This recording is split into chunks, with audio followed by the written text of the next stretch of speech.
תזכור, הקהל מתבקש לעמוד. שקט!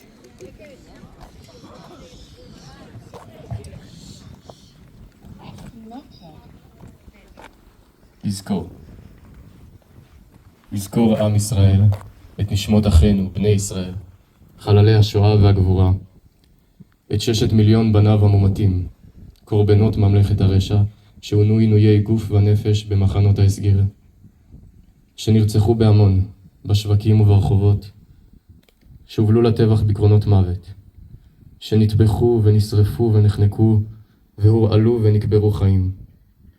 אבות על בנים, אמהות על עולליהן, זקן ונער וטף, בכל אשר הייתה יד הצורר.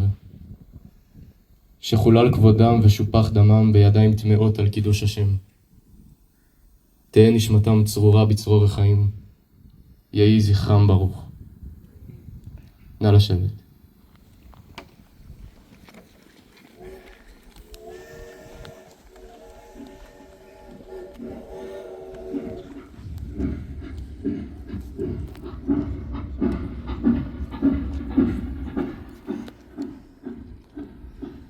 איש עומדים צפופים, צמודים אחד לשני.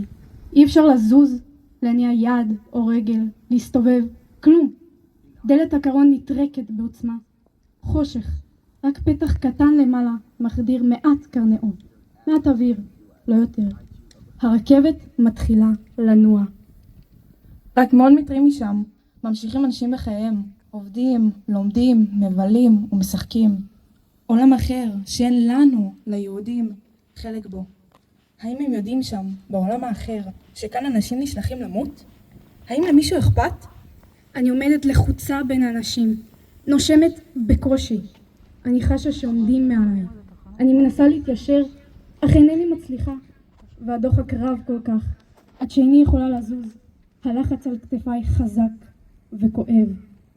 תנועת הרקון מזעזעת את האנשים ומפילה חלק מאלה שעמדו מעלינו. המצב בקרון הולך ורע. נאבקים על כל נשימה, על כל מילימטר של מרחב. ככל שנמשכת הדרך, מתחזקת הצחנה. אין לי בכלל תחושה של זמן. רק הפתח המלבני הקטן משמש לי קשר עם העולם. האור מתחלף בחושך, ושוב אור, ושוב חושך. נוסעים ונוסעים ונוסעים.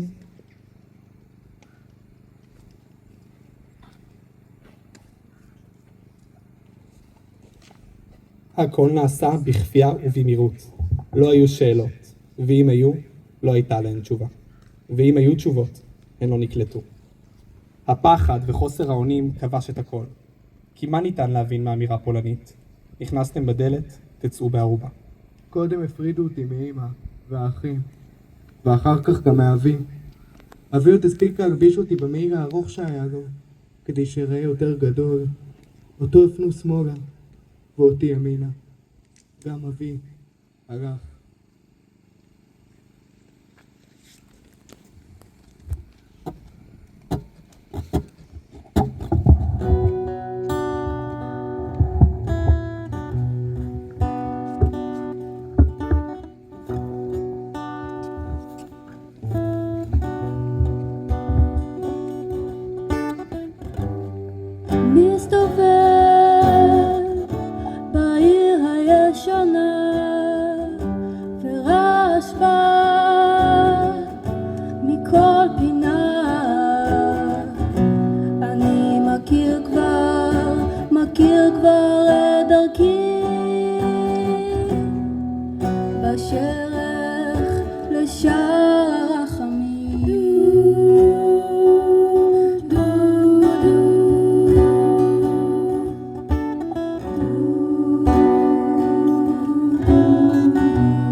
חי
מוזיאון המוות. 7 מדורי גיהנום בו, ואתה עובר ביניהם, מדחי אל דחי, מתבונן ולא מאמין. רבבות משקפיים מסתכלות בך, בעיניים פעורות, צמות כלואות של ילדות מחייכות, זקנים של יראי שמיים. מעל אדמת מיידנק המתה, יש שמיים חיים, וציפורים מצייצות מעל ענפי העצים, ושמש צורחת, ואנשים מחייכים.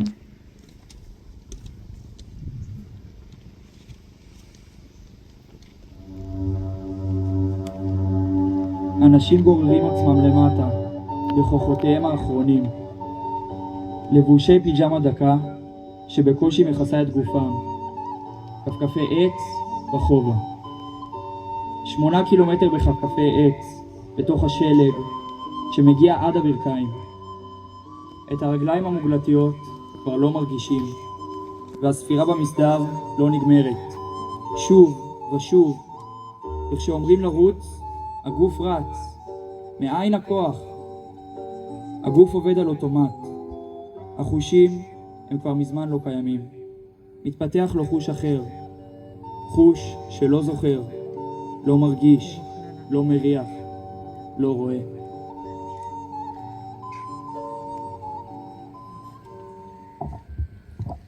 היא חיכתה לי שם, במורד הדרך. ידעה שאבוא אליה, אחוש אותה בכל חושיי, את אמי היפה והצעירה.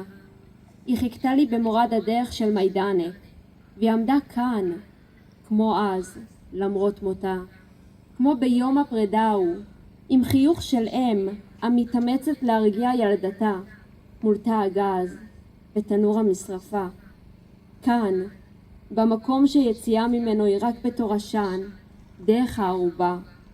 בעלותי בדרך החצץ חשתי בדמותה, רצתי לקראתה בכל כוחי, בכל מאודי, וכמו אז נעצרתי.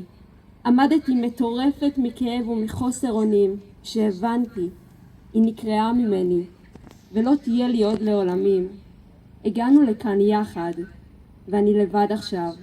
כאן, מחבקת את דמותה, חשה בנוכחותה, טובעת בכאבי היום, ואני כה קטנה, עומדת מול המשרפה שבמאוחר כבתה.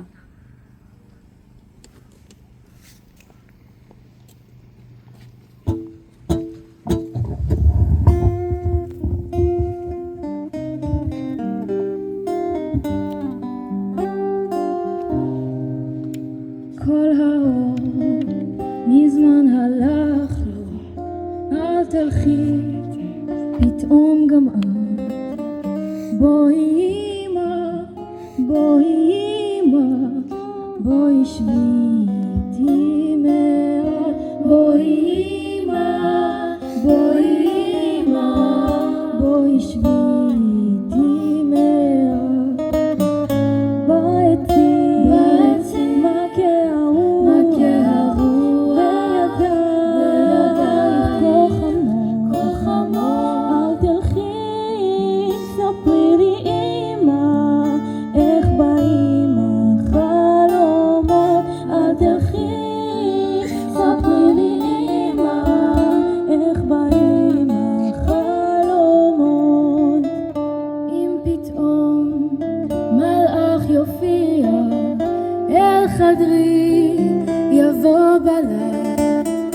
בואי אמא, בואי אמא, ותראי אותו גם את. בואי אמא, בואי אמא, ותראי אותו גם את.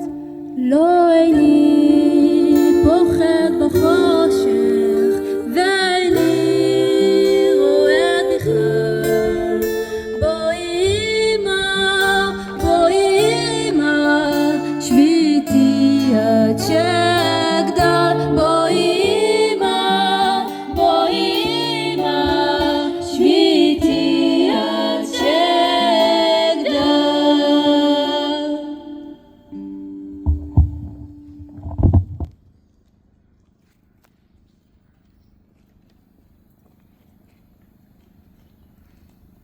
בשירת התקווה, נא לעמוד.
דרך